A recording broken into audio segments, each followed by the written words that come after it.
Welcome back to another episode of Rock Boys Football. Hugh Freeze, the Auburn Tigers, heading on the road to play Missouri, coming off a bye in a game where I think both fan bases are extremely frustrated heading into this football game. If you're Missouri, yeah, you're sitting with a 5-1 record, top 20 ranked. Not one time has Missouri played to the expectations that a lot of us had for them heading into 2024. It's no secret. I was very high on this Missouri team heading into 2024. And I think the caveat to this conversation is this is a Missouri team that on paper is good, but hasn't really played like that yet in 2024. Now, if you're Auburn, I think this team is much better than the record shows at 2-4, 0-3 in conference play. You look at Auburn and say, you outgained Oklahoma by over 200 yards, figured out a way how to lose that football game. You outgained Arkansas by over 100 yards, lost that football game. Even look at the Georgia game where you only got outgained by Georgia by 30 yards, but the score didn't even look competitive at the end of the football game. And not really one time did we think Auburn put themselves in a chance to win that game.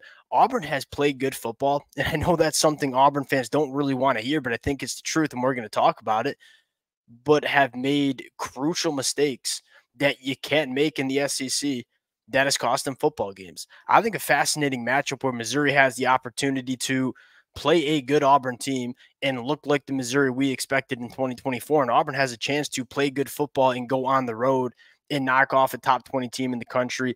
Really excited to get into this one. This game is filled with, I think, some really interesting matchups. Now, before we get into it, as always, Auburn fans, Missouri fans, let it fly in the comment section. A lot of different ways that you can evaluate this game, a lot of different ways you can predict the outcome of this football game. So I would love to hear from you guys in the comment section. Of course, if y'all do enjoy the content, consider subscribing to the channel. The amount of support, it's been amazing. Appreciate you guys. And without further ado, let's get into this one. I want to start with this Auburn offense, where this is the most frustrating aspect of this Auburn team, where you look at the numbers and say 21.5 points per game scored. That's 97th in the country. Not very good. You look at yards per play and say 6.2 yards per play. That's top 30 in the country. There's a massive discrepancy in terms of how efficient and explosive this Auburn offense has been between the 20.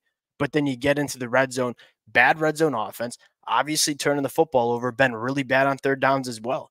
And so this Auburn team, for a majority of their snaps and offense, you've seen some flashes of really good play. But the inconsistencies, the turnovers, the lack of playing your best football when it matters most in the red area on third downs, that's kind of cost this team. And you look at this Auburn team and, I mean, running the football. Jarquez Hunter is looking like one of the best backs that we see in the SEC. He's averaging 6.8 yards per carry. He's got 30 missed tackles forced on the season, 5 yards after contact. Not many running backs, not only in the SEC, I would say really in the country, that are playing better football than Jarquez Hunter. I think this Auburn offensive line, specifically in the run blocking department, really can get it done. And then you look through the air and say, you got two wide receivers that are averaging over 20 yards per catch in Lambert Smith and Coleman. Now you look at Coleman and say he's as talented as this kid is. There's been some drops. There's been some freshman mistakes that you've seen. I think the best wide receiver from that freshman class so far has been Malcolm Simmons, who's been an absolute weapon for Auburn. And at Hugh Freeze, it's been really frustrating to watch this Auburn team. He's done a really nice job getting Malcolm Simmons involved. This kid is electric when he gets the football in space. This is an Auburn team that has moved the football quite well in 2024. It's been a better offense than it was in 2023, at least from an explosive metric, from an efficiency metric. What has really been the problem for Auburn are the crucial turnovers and not operating in the red zone. And so if you're Missouri, one, don't give up the big play. This is a wide receiver room for Auburn that I think is very good and at the very least very talented, and they can work vertically down the field. And if you're Missouri, don't let Auburn do that. Make them go 12 plus plays to go score a touchdown. Make them operate in the red zone. The issue that I've seen with Missouri on defense is, one, you can tell there are some growing pains without defensive coordinator Blake Baker. But I think and I'm interested to hear what the Missouri fans' take on this is, I just don't know if you have those difference makers, those players on defense that you have to scheme around if you're an opposing offense. Like you had a guy like Darius Robinson last year who was just an absolute game wrecker. I just don't know if you have that for Missouri on defense. And Missouri's defense has been solid. I mean, 18.5 points per game. That's 15th best in the country. Now, they haven't played elite offenses. There's been a lot of times where this Missouri defense has looked just fine. I think the bigger problem for outside of that Texas A&M game, obviously, now the bigger problem for Missouri has been on the offensive side of the football where Brady Cook, I wouldn't say I mean, the play has regressed. He just doesn't nearly look like the Brady Cook that we saw in 2023. And I think it starts with not pushing the ball down the field very effectively. This was a Missouri offense that was extremely explosive, working vertically down the field with guys like Luther Burden last year. Brady Cook in 2023 completed almost 50% of his passes 20 plus yards down the field. That number through 6 games has dropped to 27%. Brady Cook's missing a lot of guys deep down the field. And those are kind of the plays that in the SEC, those are the plays that win you football games. Missouri hasn't really been able to connect on those plays like they had last year. I think another disappointing aspect from this Missouri team has been the offensive line. I thought this was a top 3 offensive line in the SEC coming into 2024. I think the talent's certainly there, but you look at that performance against Texas A&M and say 6 sacks, 8 tackles for loss given up, a ton of negative plays, a ton of penalties, kind of setting this Missouri offense back. That's really frustrating because why were we so high on Missouri heading into 2024? Yes, it was because of Brady Cook. It was because of Luther Burden, but it largely was because we thought this offensive line could block up some of the best defensive lines in the country and in the SEC. And they just, when they went up against Texas A&M, like Texas A&M's defensive line certainly won that day. You look at Missouri running the football, I think they hit on both Noel and Marcus Carroll. Noel missed that UMass game. I would expect him to be back for this football game. Both running backs really comfortable running that outside zone scheme that Missouri likes to run. If you're Auburn, I think 2 things are really important. One, make sure Brady Cook stays in the pocket. We know what Brady Cook can do back from 2023 in terms of extending plays, beating you with his legs. This has been a real big problem for Auburn. I think the pass rushers, especially Keldrick Faulk's been one of the better defensive linemen we've seen in this conference. I mean, 19 quarterback hurries. He's been a game record, not only as a pass rusher, but in the run game as well. But these mobile quarterbacks, even going back to a team like New Mexico, they've been able to extend plays. And at times we're having like Kieron Crawford spy the quarterback.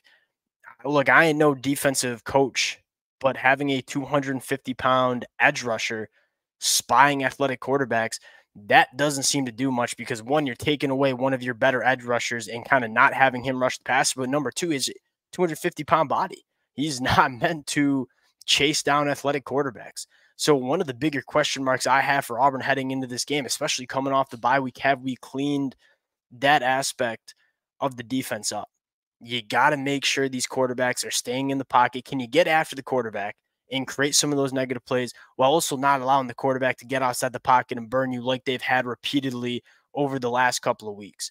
That's the biggest question you have for Auburn. I think in the secondary, you've had a lot of young cats really step up. Like Keldrick Faulk's only year 2 cat. DeMarcus Riddick at linebacker he's been flashing. You even look in the secondary, say Jay Crawford. Jay Crawford, a guy that was a very talented cornerback coming out. The emergence of Jay Crawford has been good for 2 reasons. One, Keontae Scott was not nearly the cornerback he was on the boundary. So now he's coming back into the slot. I think that certainly makes that position better. And Jay Crawford probably better than Keontae Scott working as a boundary cornerback. So that personnel change, I think, helps this Auburn defense at 2 different spots for this Auburn unit. Big key for here, one, obviously we talked about keeping Brady Cook in the pocket, and you want to make sure you're not letting Missouri hit those explosive plays. We all know what Luther Burden can do.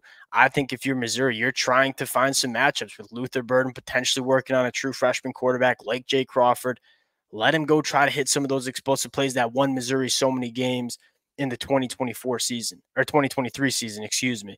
And I would like to see the offensive line play better, specifically on the left side. I mean, Marcus Bryant coming from SMU, good football player. Caden Green, good football player, haven't really played good together on that left side. So you look at Missouri and say, can we just play to what we think the talent on this roster is? Getting into the pick here, 5.5-point spread. Right now, I think I'll take Auburn in the points here. I think this is going to be a close game. Now, do I have a ton of confidence that Auburn wins close games, especially on the road against Missouri? No, probably not. but I do think this will be a close game. This is an Auburn team that on both sides of the football is much more solid than the record says. They should have a winning record so far in 2024, but they haven't because they haven't been making big time plays and big time moments.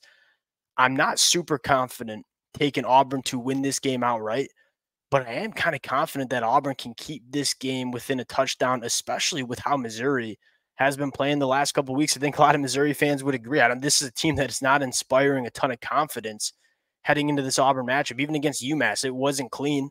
It wasn't great. I mean, I know what the scoreboard says, 45-3. Missouri didn't execute the way we expected them to a lot of those reps that we saw.